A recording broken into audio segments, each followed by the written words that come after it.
ప్రాంతంలోని పోకలవాడలో భూ దందా బయటపడింది.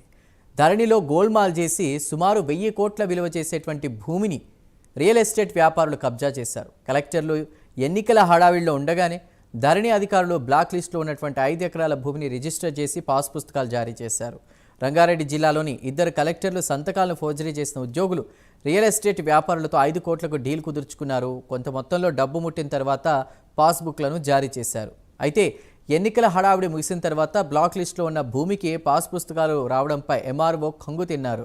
దాంతో హుటాహుటిన పాస్ పుస్తకాల జారీపై సైబరాబాద్ పోలీసులకు ఫిర్యాదు చేశారు. ఇక రంగంలోకి దిగిన పోలీసులు 2 ధరణి ఉద్యోగులతో సహా 8 మందిని అదుపులోకి తీసుకున్నారు.